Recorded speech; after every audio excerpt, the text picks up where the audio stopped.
Yo, what's good, y'all? All glory to the one true God, and welcome back to the channel, and welcome to our first reaction video, y'all. And today's video that we're gonna be reacting to is basically about how this criminal end up exposing himself in the interrogation room. Come on, bro. How you gonna do what you did and then you end up crumbling? You feel me?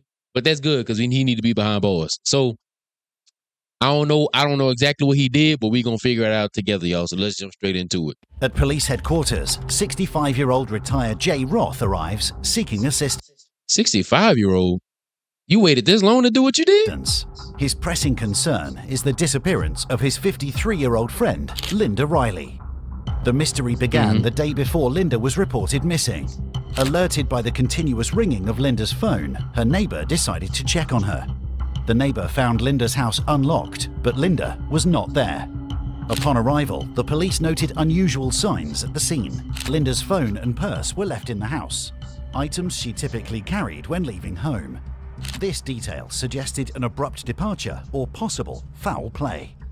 The Springfield Police Department, considering these factors, issued a missing endangered person alert and launched an investigation immediately. And I'm sorry if it was kind of was with her 2 nights before she went missing. The video's too loud at first. Detectives are aware of their recent contact and believe Roth could provide important information to help locate Linda.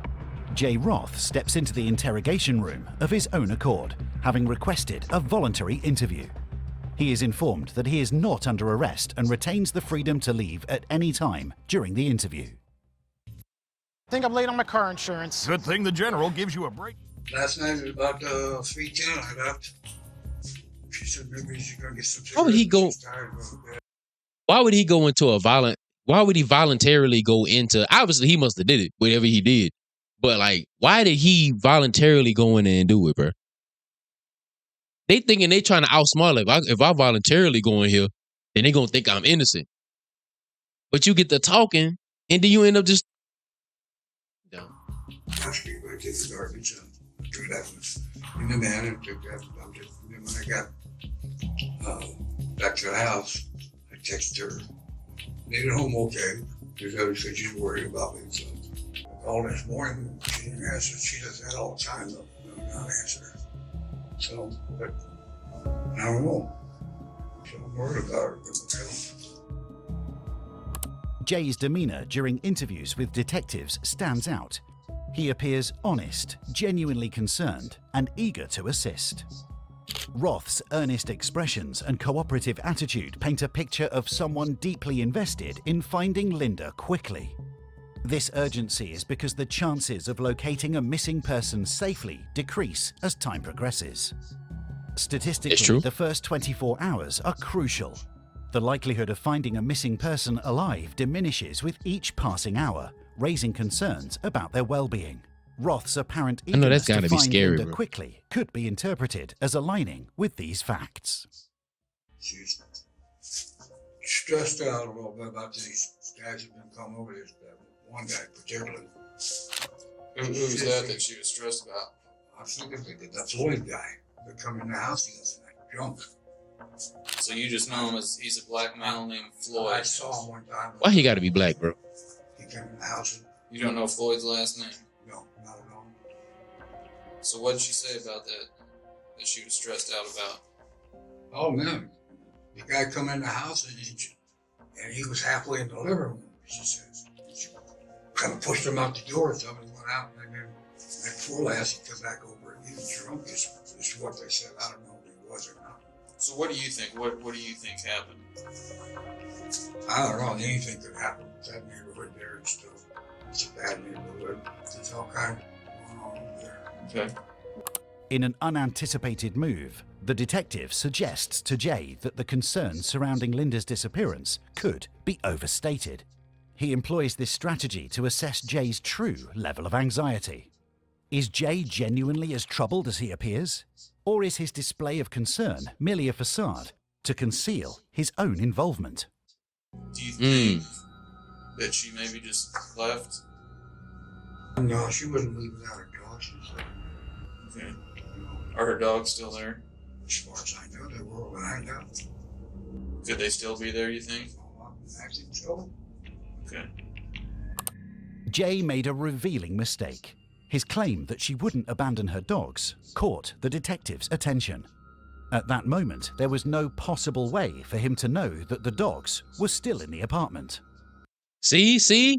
I'm telling y'all, he coming in there thinking that he gonna outsmart himself. If I come in here voluntarily, then they're not gonna think, because like obviously the killer wouldn't come here voluntarily. But you keep talking and you gonna give them the information they looking for. You feel what I'm saying? Well, these criminals be dumb, boy. That statement alone has now made Jay turn from a concerned friend to a person of interest in this investigation. So you guys are good friends. If she ever wanted an intimate relationship with you, you had a little bit of an intimate relationship, maybe having sex on occasion. Is that what you're talking Yes. about? Okay. Have you guys ever had any physical violence? No hitting, pushing, shoving, nothing at all like that? So just some verbal arguments is all. Yeah. Did you have anything to do with her being gone? No.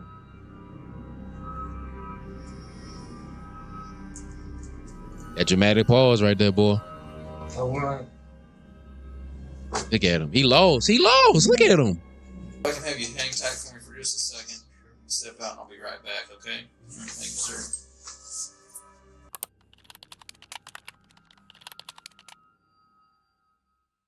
A day later, Linda Riley remains missing, and the likelihood of finding her alive is diminishing rapidly. Then, unexpectedly, Jay shows up again at police headquarters, bringing new information to the table. there are three things actually. Her ex, he's bigger, fuller hair. She come down to the house one morning after. That's so dumb, bro. And tried to shoot her up, missed. That's so dumb. If you did the crime, why are you trying to go back to the crime scene? That's not, you feel what I'm saying? Like, obviously y'all keep God first and don't be doing this lifestyle. You feel what I'm saying? But this just goes to show you how dumb people really is. Dude really thought he really about to outsmart him. So he came back again with more information. Spot. So, and she always had bruises on her arm. We grabbed her. So one time, she had this guy named Roger with her. And he stayed about a week or so. But the police came to the door and he was hid in the bathroom because he was wanted. They said, I don't know his last name or anything else. I told her, you got too many weirdos coming over and stuff like that. I'm just. And you're one of the weirdos. Possibilities I was thinking. At this stage, the detective is becoming increasingly skeptical of Jay's narrative. He's constructing a story with several possible suspects, which appears to be a strategic attempt to steer any suspicion away from himself. You asked if I've ever hit her or she hit me. I haven't. But there was one occasion when I was I took her over to see this guy she wanted to see. He dropped her off, but he wasn't home. They said, what are you doing? So I'm going to take you home. I don't want to go home. Well, I'm not going to let you out here. I want out. Like, don't jump out here. Let me take you home. And she reached over to grab the horn in my hand. I went up like that, and it went in her mouth. She thought I got her. It was accident completely. Linda lodged a formal complaint against Jay, alleging assault predicated on her refusal to consent to sexual intercourse. Upon becoming aware of the ongoing police investigation into these allegations, Jay proactively returned to the police station with the intention of clarifying his side of the story. There's been a few people. He's thinking he clarifying everything. Why they would tell us. He think he clarifying everything, thinking he getting out of it, but just know he digging himself into a deeper hole. Boy. Tell us that. Because of that accident, she thought I was doing something, but I wasn't. But then we talked afterward, it was okay. But she wasn't afraid of me for that. What do you say to some of these people that kind of have said that she's scared of you, that you've been violent with her? I haven't been violent with her, and I don't know where that comes from. You don't know why those people would say that? Because the biggest hang up today, because we've talked to so many people, and there's no trace of her or anything after you leave the house, a little after 3. How do we, Well, where now do he's we go stuck now. from there? Hang on 1 second, I'll be right back. We'll get you out of here in just a minute, okay? Following his second interview, Jay was again released to return home. as the authorities found no compelling evidence to justify his continued detainment. Although Jay may perceive his repeated release as a sign of the detectives' belief of his innocence, the truth is that their suspicion towards him is actually increasing. 3 days later, Jay Roth was called in again to the police station to undergo a polygraph test. For someone eager to help, like in the case of a missing friend, agreeing to a polygraph can demonstrate their concern and willingness to cooperate. Realizing this, Jay Roth has agreed to take the polygraph test. Jay, I'm the polygraph examiner here with the police department. They called me. Am I tripping or is he wearing the same clothes? Days have passed in between interviews, right? I'll walk you out. Hold on. Pretty sure. If you look straight ahead for me, Jay, I'll get you dialed back in and we'll begin. Are you physically responsible for Linda Riley's disappearance from her residence on February 27th, 2012? Did you physically remove Linda Riley from her residence on February 27th, 2012? February 27, 2012. Bro, I was a freshman in high school. Did you physically cause the death of Linda Riley on February 27th, 2012? In the first 2 interviews, Jay came across as surprisingly relaxed. He sat back in his chair, showing a lively and friendly demeanor. However, as the investigation evolved and Jay was looked at as a prime suspect, the gravity of his situation appears to have dawned on him. Jay sits alone, waiting for the results of his polygraph test to arrive. He looks completely dejected and worn out. Moments later, the detective enters the interrogation room. You look The worn detective out. updates Jay on the investigation, explaining that search warrants have been issued for his van and home. Well, we got the results back, Jay, and it's kind of what we both knew. You failed it pretty bad. So let's just cut to the chase. Tell us what happened. Let's get this over with. It's been a long day for us all. Our crime scene technicians, they're out at your house. They've been serving a search warrant at your house pretty much all day. And there's some more stuff that's been located at your house that's, again, it's not looking good for you. Obviously, there's going to be some explaining to do. And I'm going to be curious about what kind of deal you're going to come up with now. We need to get this over with. Quit these games. We know something happened. How it happened, I don't know. And that's what I'd like is your reason. Did she come after you? You know, maybe something happened that wasn't good. Whatever it is we need to know, Jay. You need to tell us. And a mistake occurred. We all make them. Okay? And that's all that it was, Jay. That's all that it was. It was a simple mistake. One that, you know, let's just deal with. Okay? I know you did not go over there with the intent. It was a mistake. It was a freak occurrence. Okay? That's what it was. It's just a freak occurrence. I know that's what it was. It just was a freak thing, wasn't it? Yeah. You know. Even after the confession, there's a concern that Jay would change his mind in the future and claim that this was a false confession made under duress. Therefore, the detectives need Jay to lead them to the body, providing physical evidence that the murder did, in fact, take place. We were talking on the couch and stuff. Get along just fine, you know. We were talking about her getting out of there, like I said. And I don't know.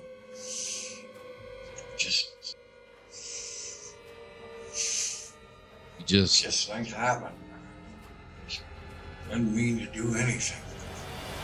So why are you having people stay over that are hurting you and like that? Or she got mad at her, like said she done caught. I guess a scuffled a little bit and stuff. Banged her head. So I took it over to the house. I guess she was better than what I thought of her. And she went and just smacked me. I said, you don't need to be doing that stuff like that. She got to holler at me. And I smacked her and she fell and hit her head. Like this, like she didn't come around.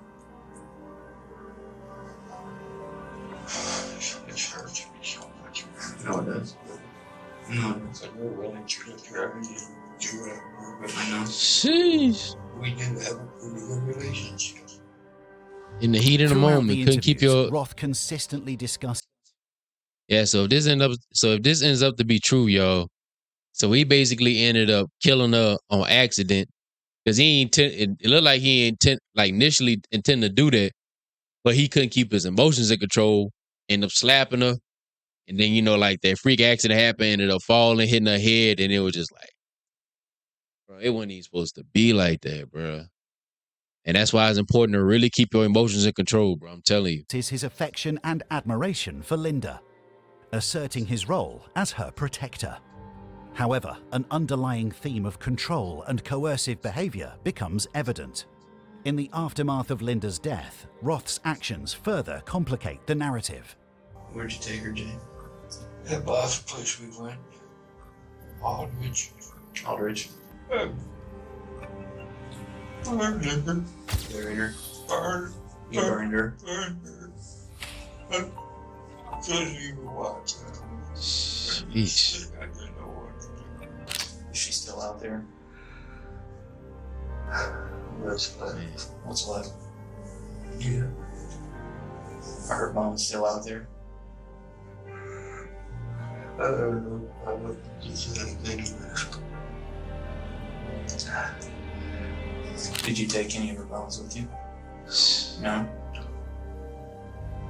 What would you think about taking us out there and showing us exactly where it is? That way maybe we can... Boy, I know that's I crazy. figured you Boy. would. I think you're right.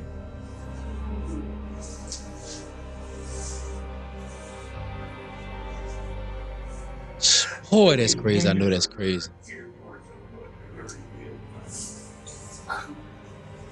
How about I get you some more? But I know probably being in that situation, he probably like, bruh, I know it's best that I do take it to the police, but it's like, bruh, it's about to be murder. Even they like the police not trying to hit it, or it was an accident. They not trying to hit it. It's like, bro, you killed her. You hit her. You know what I'm saying? They just gonna look at it like, why you didn't keep yourself in control? Why you had to hit her? You know what I'm saying? So, oh man. Obviously, he shouldn't have did what he did. And he for sure shouldn't have took the body out there and burned it. Man, this is like I said earlier, but you gotta keep your emotions in control, bro. I'll get you a cup of water real quick. I'll take a quick run. I'll get you some water. That boy's stressing. On March 4th, 2012, a week following Linda Riley's disappearance, Jay Roth led the police to the site where he incinerated her remains. Roth faced charges of felonious restraint, kidnapping, and second-degree murder. The second-degree murder charge was due to the lack of premeditation, not meeting the criteria for first-degree murder. During sentencing, Roth's attorney argued that a maximum penalty of only 10 years should apply because of his client's age and ill health. But the circuit court judge firmly disagreed, saying Roth was a danger to women and children. Ooh. In July 2013, Roth was sentenced to life imprisonment in Missouri, which means 30 years. He must serve 40% of that sentence, making him 78 before he is eligible for parole. Yeah, that was a little crazy story, but I ain't gonna lie to y'all, man. But I appreciate y'all for tuning in, y'all, and I hope y'all keep God first over anyone and anything. As y'all saw in the video, bro, I hope that y'all keep God first, bro, and continue to pray and get a closer relationship with him so he can keep you in your right mind and so you can have control over your emotions, bro. Y'all seeing it in there, bro. If he really just kept his calm and he ain't hit her, man, somebody, he wouldn't be in jail and she still be alive. But I appreciate y'all, man, and I hope y'all come back for I'm gonna try to do this probably twice a week, maybe. I'm trying to see how I'm gonna fit it in, but this is the first one. So, and I'm gonna try and figure something out later. But I appreciate y'all for tuning in. Please keep God first over anyone and anything, and I hope y'all have a blessed day. Peace.